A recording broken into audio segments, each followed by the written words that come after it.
Muy buenas noches, hermanos. Me da mucho gusto ver a mi invitado especial allá y a los hermanos que noche a noche nos han acompañado. A usted, hermana, está orando por usted.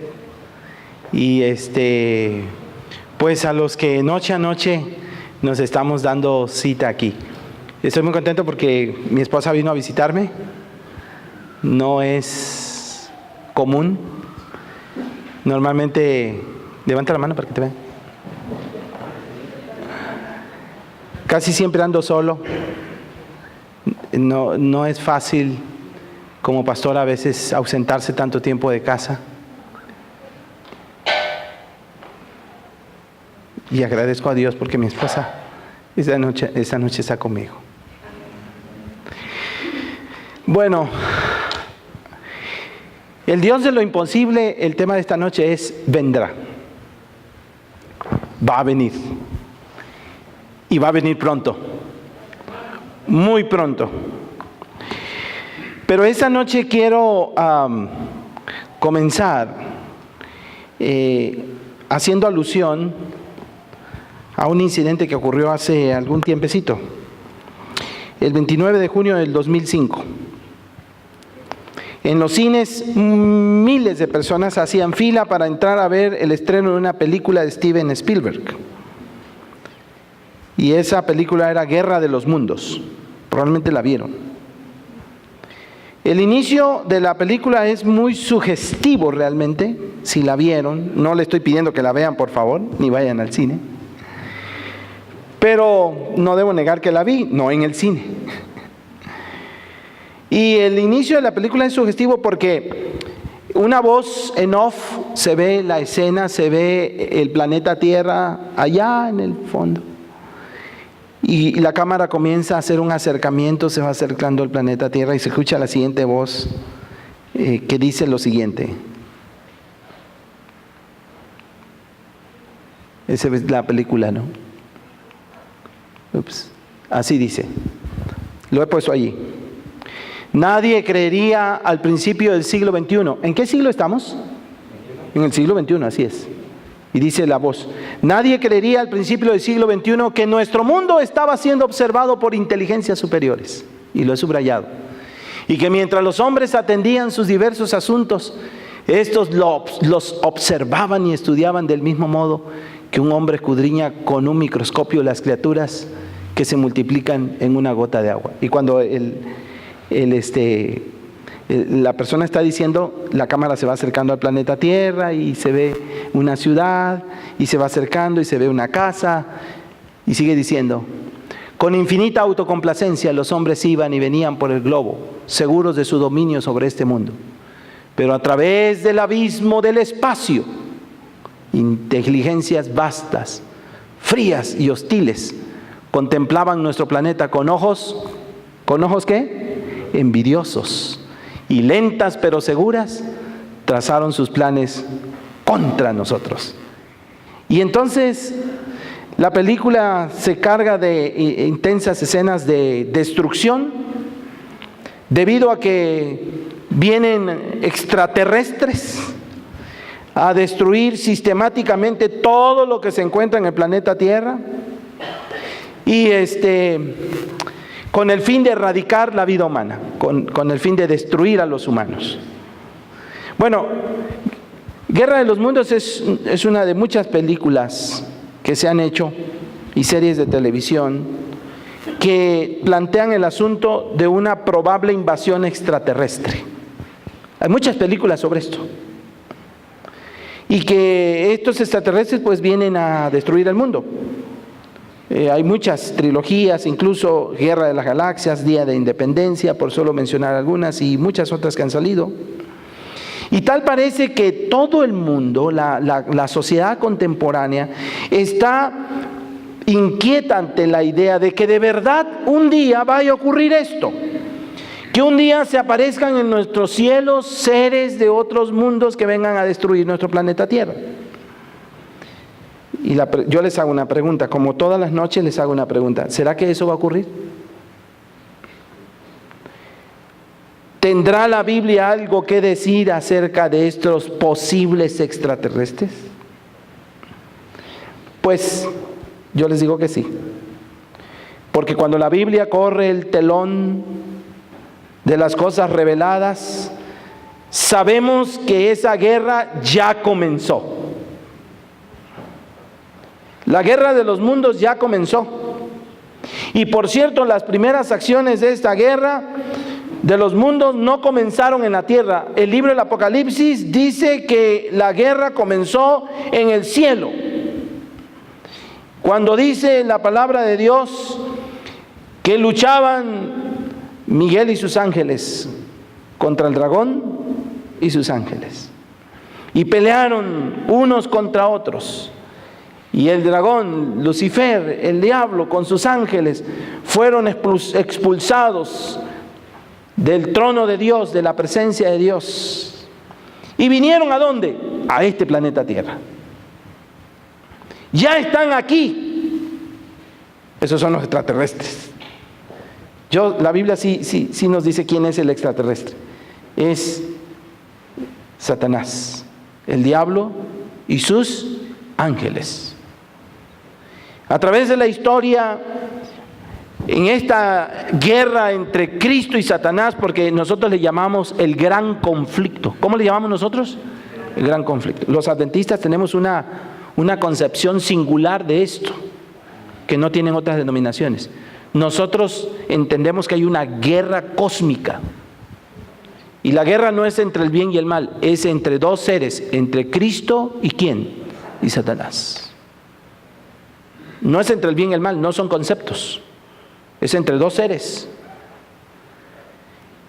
Y a través de la historia, según la Biblia, han habido importantes escenarios de batalla. El primero de ellos fue el Edén. Trágico, trágico. La caída de los seres humanos en pecado. La Biblia también nos habla de otros escenarios, como por ejemplo en Egipto durante el Éxodo. Nos habla también del Monte Carmelo. Nos habla del escenario. ¿Se acuerdan del Monte Carmelo cuando los sacerdotes de Baal querían hacer descender fuego del cielo? Si Dios no hubiese intervenido, Satanás hubiese hecho caer fuego del cielo. Pero Dios no lo permitió.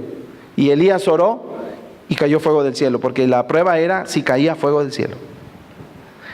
Otro escenario de batalla fue el Monte Calvario, el más importante de todos. Allí se definió la guerra. Cristo murió, pero Cristo después resucitó y obtuvo la victoria.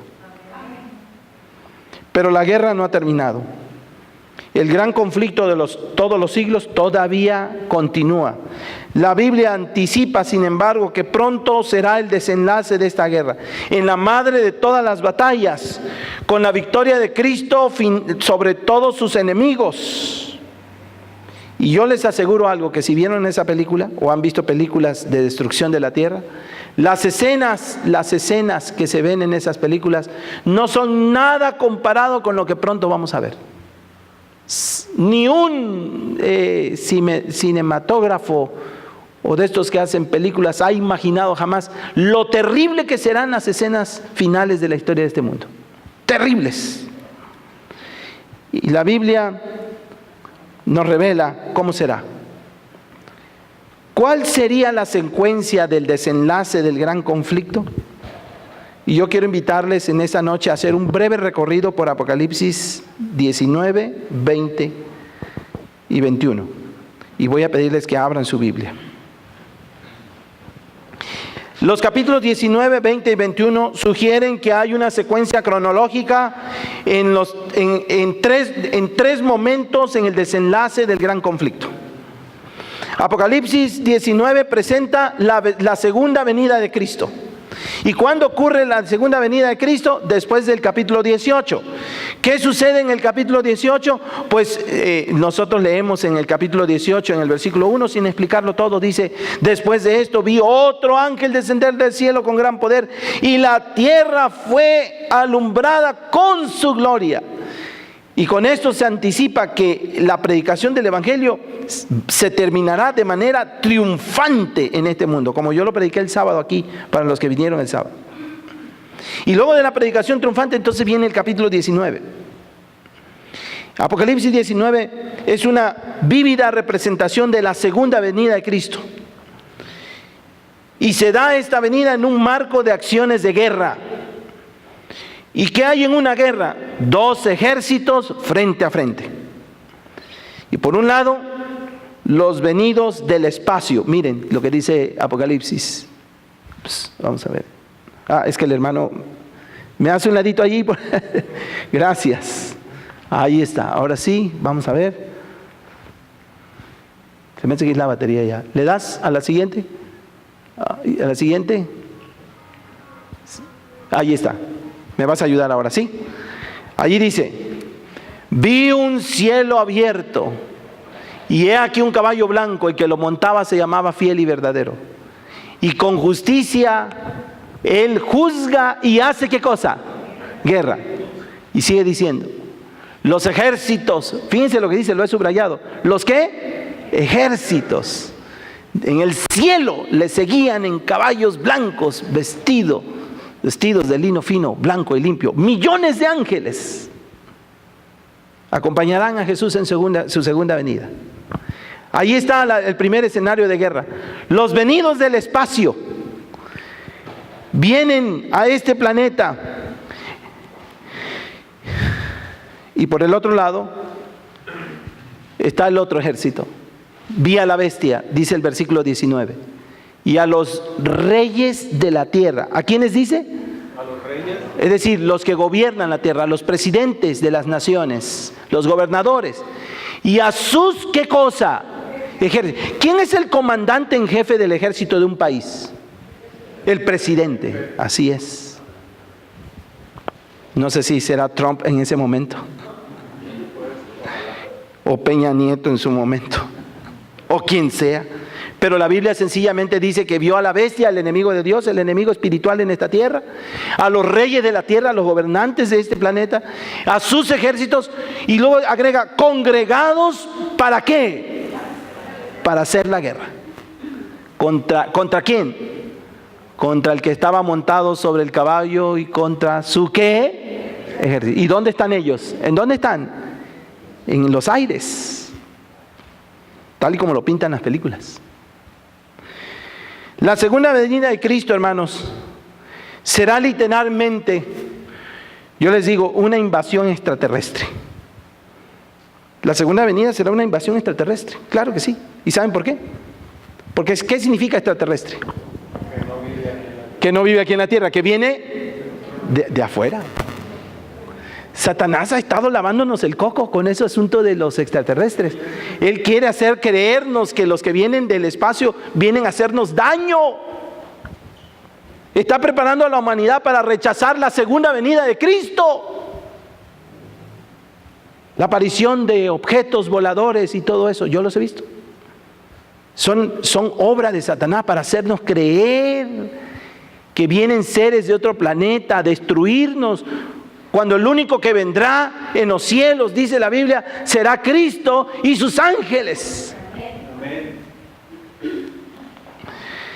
Y se describe a Cristo como el guerrero victorioso descendiendo desde su morada en el cielo, ubicada en algún lugar del espacio que no sabemos, sentado sobre un caballo de batalla, dirigiendo un ejército inmenso de ángeles para juzgar y destruir a sus enemigos. Y saben, queridos, Satanás lo sabe, porque ha leído la Biblia, porque escuchó las palabras de Cristo cuando dijo, vendré otra vez. Y por eso él se empeña en promover toda ciencia experimental. Fíjense, hasta los científicos están hoy orientados en buscar con aparatos complejos señales de inteligencia extraterrestre. E inspira a personas a escribir historias de ciencia ficción, películas, videos, programas de televisión, libros, artículos que inundan hoy la sociedad como parte de su estrategia para rechazar la venida de Cristo, para preparar a los habitantes de esta tierra para que Jesús no sea recibido. Y millones han caído en el engaño, hasta cristianos, hasta miembros de iglesia. Recuerden el planteamiento que hizo la voz en off. Recuerden lo que decía la voz en off. Nadie habría creído al principio del siglo XXI. Como que si Satanás sabe que al principio del siglo XXI Cristo va a venir. Yo creo que Cristo viene pronto, hermanos, en los próximos años. Todavía estamos comenzando el siglo XXI. Quien escribió, esta película se inspiró en una novela que se escribió a principios de 1900. Y dice, nadie había creído al principio del siglo XXI que nuestro mundo estaba siendo observado por inteligencias superiores. Les pregunto, ¿nuestro mundo está siendo observado por inteligencias superiores? ¿Sí o no? Sí, claro que sí. Dios es una inteligencia superior. Los seres que nunca han pecado son inteligencias superiores. Y sigue diciendo, y mientras los hombres atendían sus diversos asuntos, estos los observaban y estudiaban del mismo modo que un hombre escudriña en un microscopio las criaturas que se multiplican en una gota de agua. ¡Qué tremendo! Y sigue diciendo, con infinita autocomplacencia los hombres iban y venían por el globo, así como lo hicieron hoy. Van y vienen, van al trabajo, van y vienen. La hermana Corral maneja la camioneta todos los días, 4 veces al día, yo creo, desde su casa lejos hasta acá. Y dice, pero a través del abismo del espacio, inteligencias vastas, fíjense cómo los describe, inteligencias vastas, frías y hostiles, contemplaban nuestro planeta con ojos, ¿qué cosa? Envidiosos, y lentas pero seguras trazaron sus planes contra nosotros. Ahí está la mentira de Satanás. Porque nos contempla Dios con ojos envidiosos. ¿Son hostiles? ¿Es hostil Dios? No. Apocalipsis 19, queridos, revela distintos detalles de cómo será la segunda venida. Primero, anticipa y nos da la seguridad de que Cristo va a obtener la victoria en esta última batalla. Cuando leemos en Apocalipsis capítulo 19, en el versículo 16, dice, y en su vestidura y en su muslo tiene escrito este nombre. ¿Cuál es el nombre? Rey de Reyes y Señor de Señores. Que nadie tenga duda, Él es el Rey de Reyes. Él es el Señor de Señores. Segundo, proporciona además el Apocalipsis 19 la legitimidad de venir a este planeta para reclamarlo como suyo. En el versículo 13 leemos, estaba vestido de una ropa, ¿y qué dice a continuación? Teñida en sangre. Y su nombre es el Verbo de Dios. ¿Y qué dijo Juan? He ahí el Cordero de Dios que quita el pecado del mundo. ¿Por qué Cristo viene a este mundo? Porque Él pagó con su vida el precio del rescate de este planeta Tierra. Tercero, además, afirma la plenitud de su autoridad. En el versículo 12 dice, y había en su cabeza muchas coronas, y tenía un nombre escrito que ninguna conocía sino él mismo. ¿Qué tenía en su cabeza? ¿Muchas qué? Muchas coronas. El versículo 15 indica cómo se llevará además la justicia retributiva de Dios. Dice en el versículo 15, de su boca sale una espada aguda para herir con ella, ¿a quiénes? A las naciones. Y Él las guiará con cetro de hierro. Él pisa el lagar del vino del furor de la ira del Todopoderoso. Y de esta manera se anticipa que ¿a qué viene Cristo? Viene a destruir a aquellos que no obedecieron su palabra. Dice, amenaza con una espada. Habla del vino del furor de su ira. En los versículos 17 y 18 dice las siguientes palabras. Vi un ángel que estaba en pie en el sol y gritó con gran voz a todas las aves que volaban en medio del cielo diciendo, venid, congregaos para el gran banquete de Dios, para que comáis la carne de reyes, de comandantes y de poderosos, y la carne de caballos y de sus jinetes, y la carne de todos, tanto de libres como de esclavos, tanto de pequeños, bebés, como de grandes, de abuelos. Les pregunto yo, ¿cuándo las aves del cielo y de carroña, los carroñeros, comen los cuerpos. ¿Cuándo? Cuando están muertos, ¿verdad? Y es que este planeta Tierra, a la venida de Cristo, los que no lo hayan aceptado, perecerán. Por eso el llamado aquí, hay un llamado, y es un llamado muy interesante. Es una invitación a las aves de rapiña para asistir a la gran cena que Dios preparó para ellas, con los cuerpos de aquellos que nunca le aceptaron como su Salvador personal y fueron rebeldes a Dios. Pero también hay otra cena. Es muy interesante, hay dos ejércitos, uno en el cielo, otro en la tierra, y hay dos cenas. La cena que ocurre aquí en la tierra, y los que comen son las aves de rapiña, y el alimento son los habitantes de esta tierra en rebeldía, desde los bebés hasta los viejos. Y la otra cena está en Apocalipsis 19:9. Dice así: bienaventurados, felices, dichosos los que han sido llamados a la cena de las bodas ¿del qué? Del Cordero. Me dijo, estas son palabras, ¿qué cosa? Verdaderas de Dios. Esa cena no ocurrirá en esta tierra. Esa cena ocurrirá en el cielo. Allí se sentarán en ese lugar. Jesús dijo antes de morir que Él no volvería a tomar el vino de uva, el jugo de uva, no lo volvería a tomar hasta que todas las cosas se hubiesen cumplido, hasta que el plan de redención terminara. Y en esa ocasión habrá una mesa en el cielo donde estarán de toda nación, tribu, lengua y pueblo.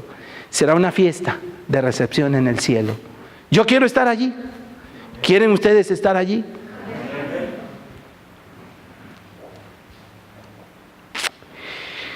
El mundo entero, sin duda, hermanos, será un monte de matanza. Algunos hablan del Armagedón.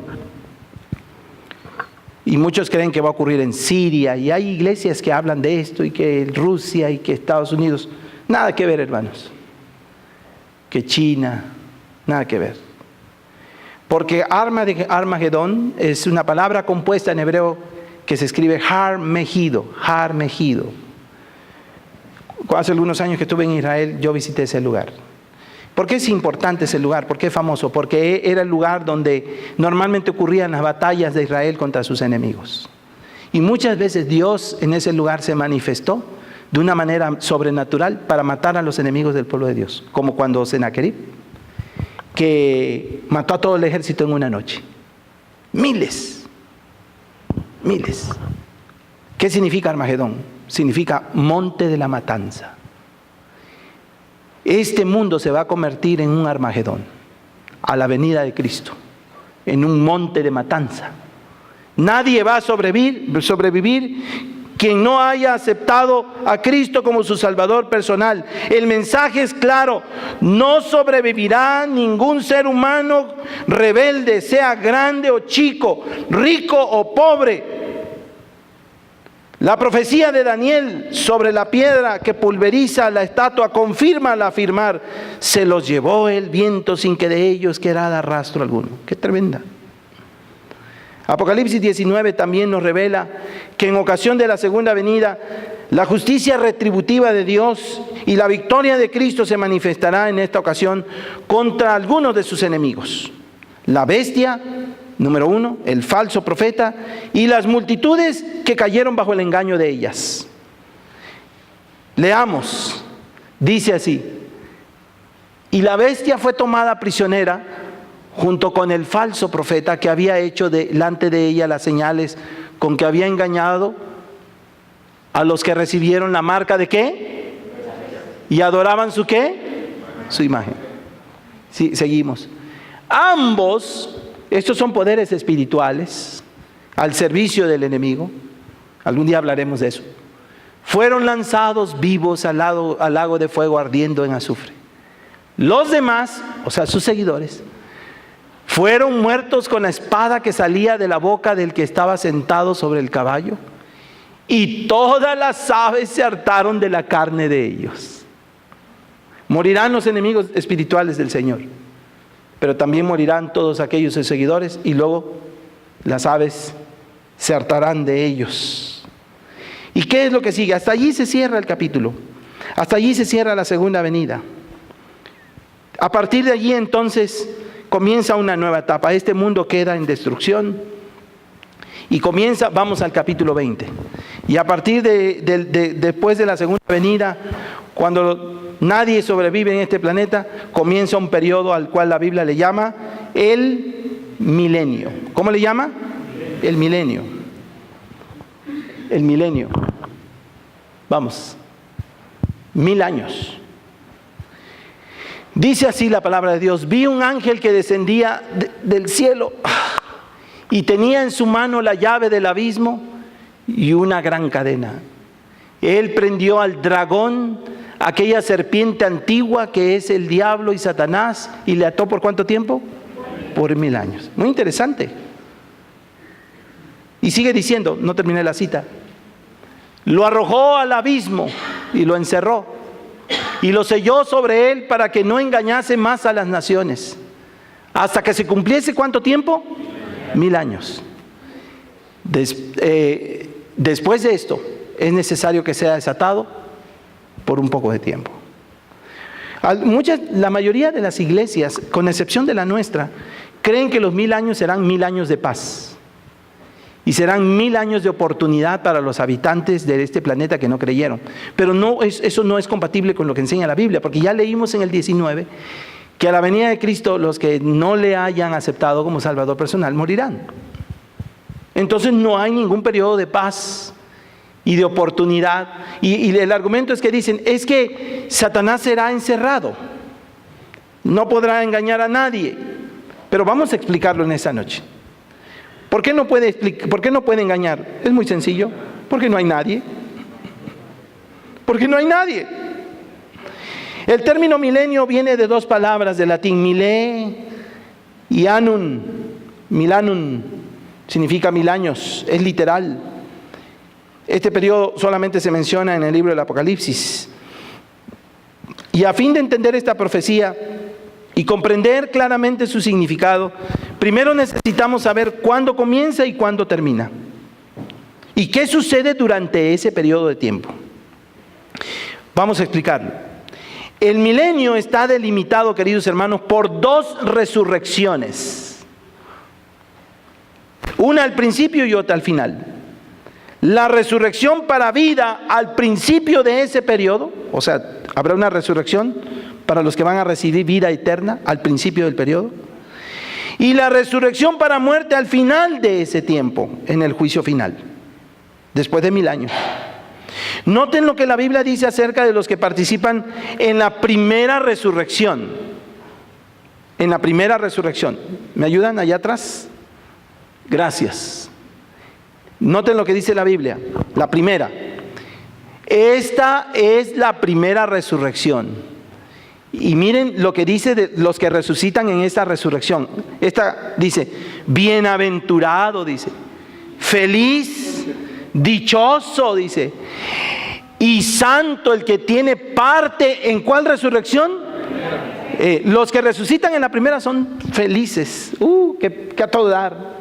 ¿Por qué? Sobre estos la segunda muerte no tiene ¿qué cosa? Ningún poder, o sea, no morirán nunca más. Recibirán, en otras palabras, la vida ¿qué? La vida eterna. Sino que serán sacerdotes de Dios y de Cristo y reinarán con Él ¿por cuánto tiempo? Por 1000 años. Interesante. La segunda resurrección ocurrirá al final de los 1000 años. La segunda. Dice así.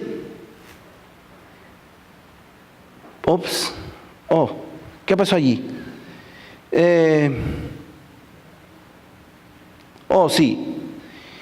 Pablo, voy a explicar un poquito más de la primera resurrección. Dice lo siguiente, porque lo dice ¿en dónde? Lo dice, déjeme ver, en 1 Corintios 4, 16 y 17. Dice lo siguiente, sígame por favor. Porque el Señor mismo descenderá del cielo con aclamación, con voz de arcángel y con trompeta de Dios. ¿Y qué dice a continuación? ¿Y los muertos en quién? En Cristo resucitarán primero. La primera resurrección. ¿Cuándo ocurrirá esta entonces? Aunque Apocalipsis 19 no lo dice, Pablo sí dice que en la segunda venida habrá una resurrección especial. La resurrección de los que murieron creyendo ¿en quién? En Cristo. Pablo lo está diciendo aquí, lo vuelvo a leer. Luego nosotros, los que vivimos y habremos quedado, seremos arrebatados juntamente con ellos en las nubes para el encuentro con el Señor en el aire. Y así estaremos siempre, ¿con quién? Con el Señor. Por eso los que resuciten en la primera serán bienaventurados, felices, dichosos. Y la segunda resurrección ocurrirá al final de los 1000 años. Miren, en Apocalipsis 25 dice: pero los demás muertos, o sea, los que no resucitaron en la primera, no volvieron a vivir sino hasta que se cumplieron ¿cuántos años? 1000 años.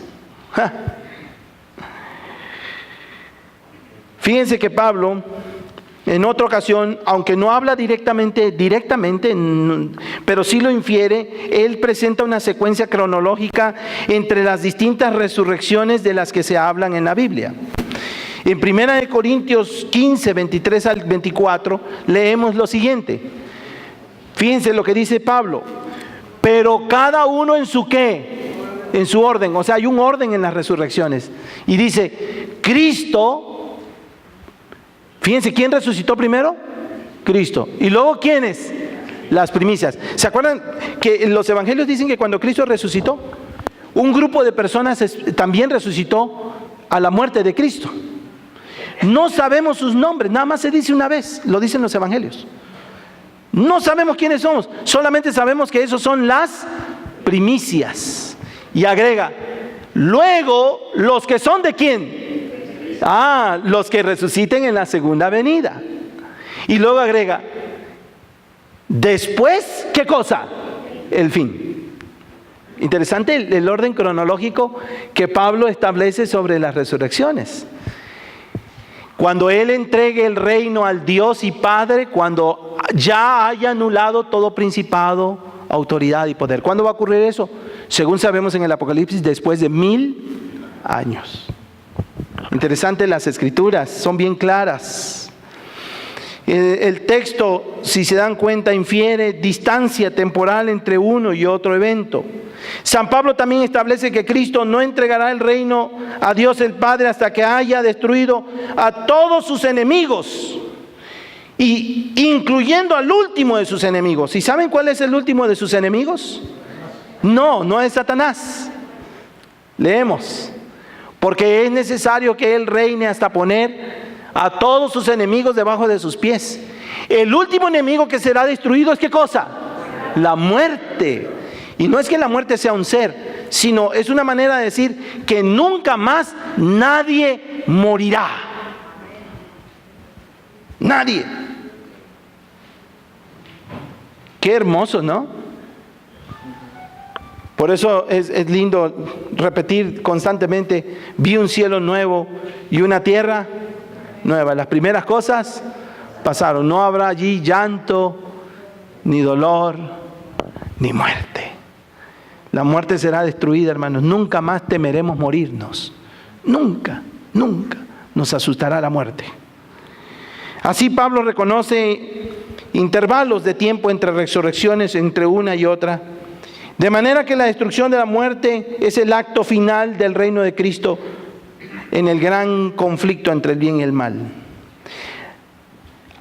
Así que aunque Pablo no enseña explícitamente la enseñanza del milenio, la insinúa al decir esta última sección, ¿verdad? Y luego el fin.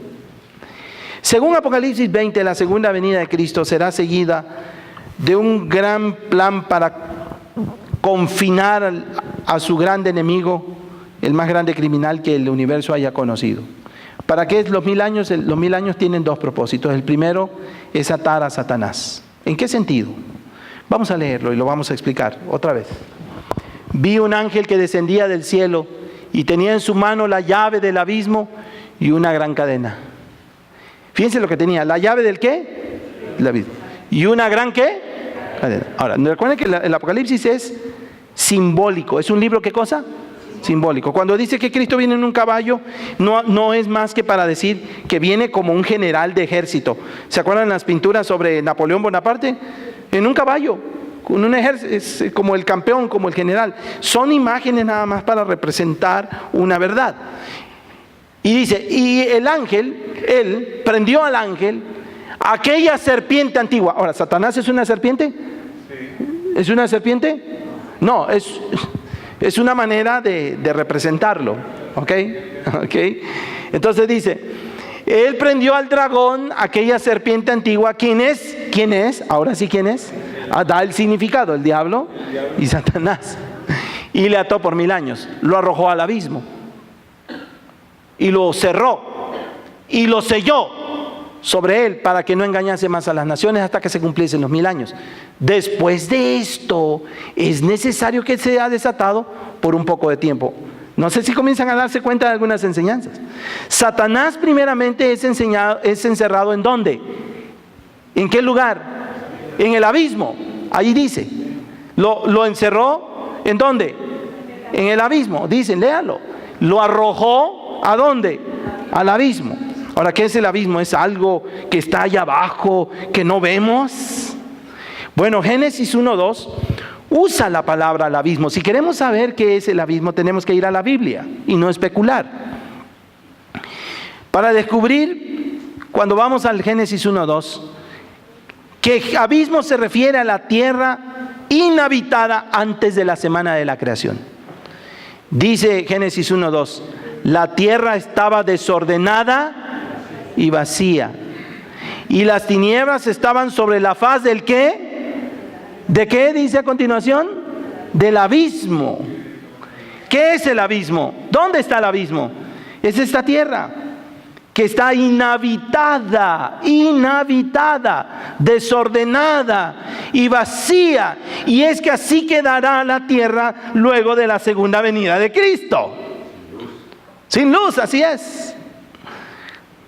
Luz adicional, y usted tiene razón, es mencionada y proviene desde el profeta Jeremías.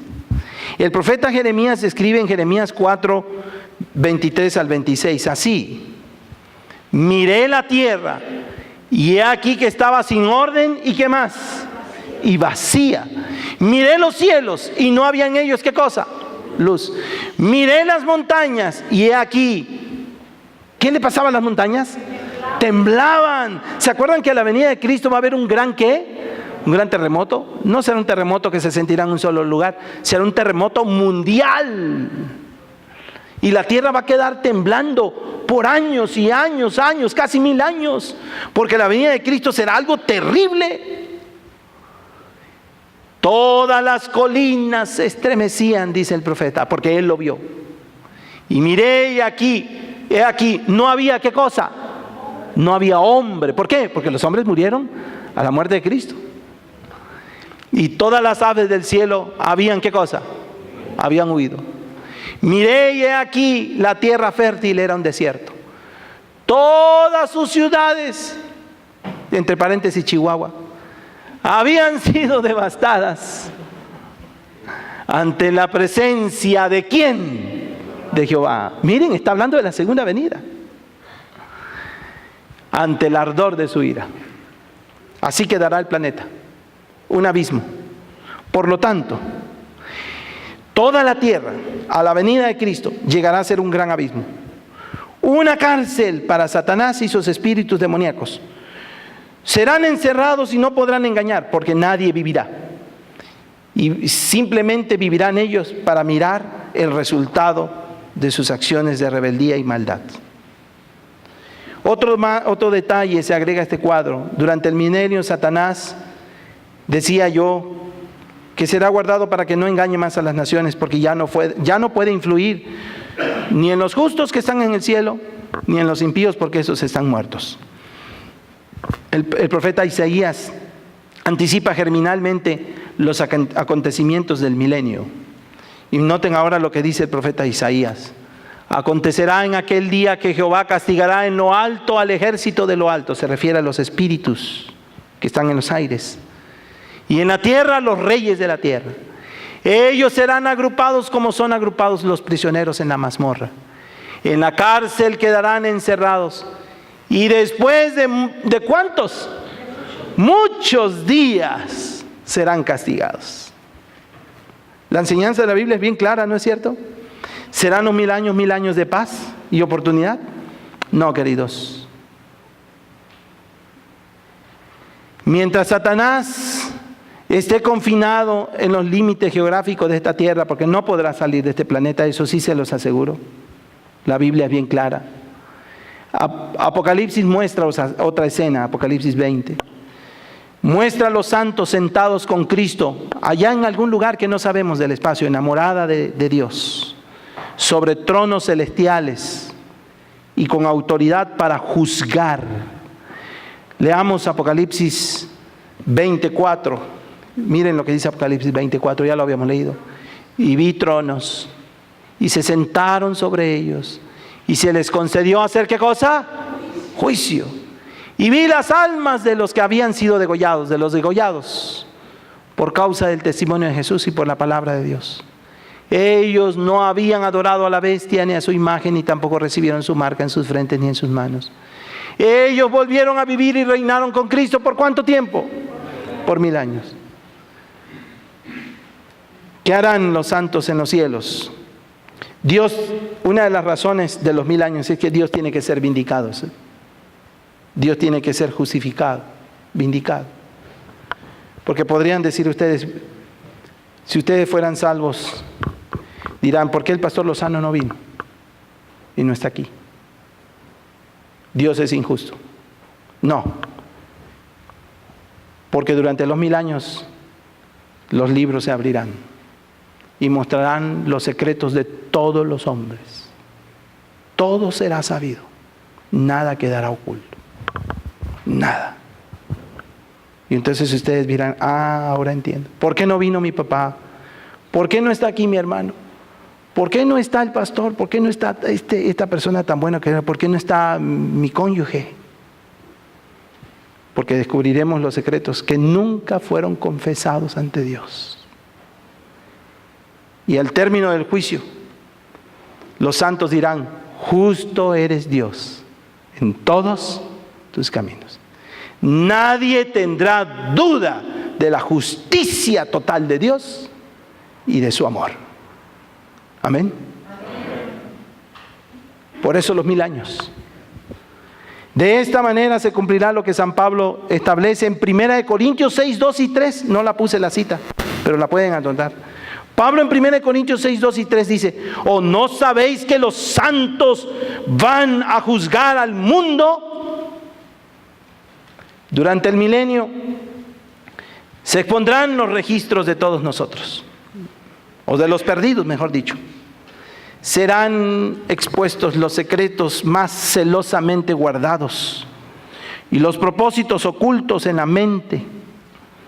El amor de Dios y su justicia entonces serán afirmados.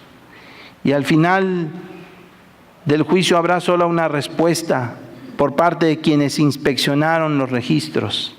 Y Apocalipsis 16, 7 dice que dirán, ciertamente, oh Señor Dios Todopoderoso, tus juicios son verdaderos y justos. El consuelo de los santos se concentrará entonces en la bienaventuranza más significativa del Apocalipsis, porque en el 26 leemos las siguientes palabras. Bienaventurado y santo el que tiene parte en la primera resurrección.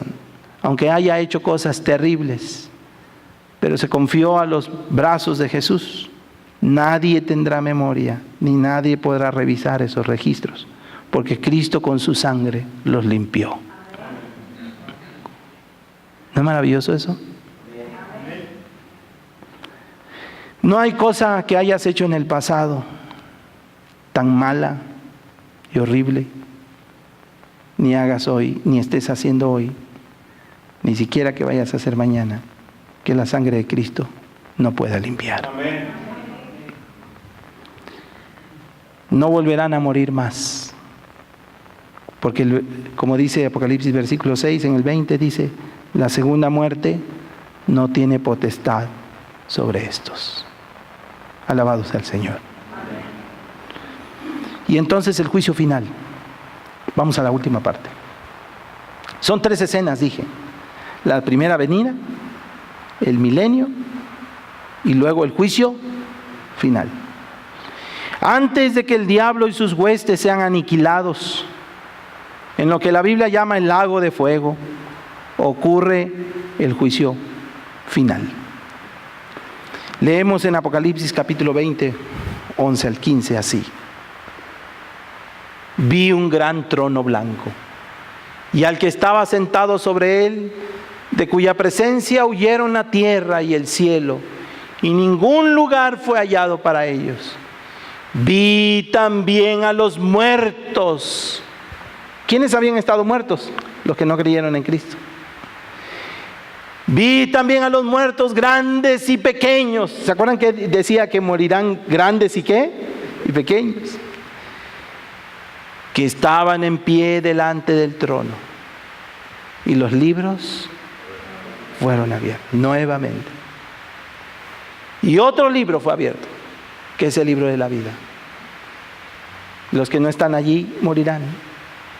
Y dice, y los muertos fueron juzgados a base de las cosas escritas en los libros. Noten que está hablando de los dos libros. Uno es el libro de la vida. Si no estás allí, entonces hay que buscar en el otro libro para ver por qué no estás allí. En base a las cosas que están escritas en esos libros. Ah, qué bueno era. Pero allí serán expuestos todos sus secretos. Y dice, y el mar entregó los muertos que estaban en él. Y la muerte y el Hades entregaron a los muertos que estaban en ellos. Siguiente. Y fueron, ¿qué cosa dice a continuación? Juzgados. Cada uno según sus ¿qué? Sus obras. Y la muerte y el Hades fueron lanzados al fuego de fuego. Esta es, ¿qué cosa? La muerte segunda. La muerte de la que igual nadie va a regresar. Porque si yo me muero hoy o tú te mueres ahora, eso la Biblia dice que es un sueño. De esa todos vamos a regresar. La Biblia dice sencillamente, todo ojo, ¿qué cosa? Le verá. Todos los que estamos aquí. Ya sea que vivamos hasta la segunda venida o muramos, vamos a verlo. Ya sea en la primera resurrección o en la segunda resurrección. Ya sea en la resurrección para vida eterna o en la resurrección para muerte eterna. Pero cuando estos vuelvan a morir, nunca más volverán a vivir. ¿Qué cosa? Y el que no fue hallado inscrito en el libro de la vida, fue lanzado al lago de fuego. ¡Qué tremendo! No necesita explicación. La resurrección, los redimidos que resucitaron en la primera resurrección al comienzo del milenio, quedan exentos de este juicio, porque ya recibieron la vida eterna. El pasaje aplica en su total extensión a lo que Juan enseña en su evangelio, cuando dice, el que en él cree no es condenado, pero el que no cree ya ha sido condenado, porque no ha creído en el nombre del unigénito del Hijo de Dios. El juicio posmilenial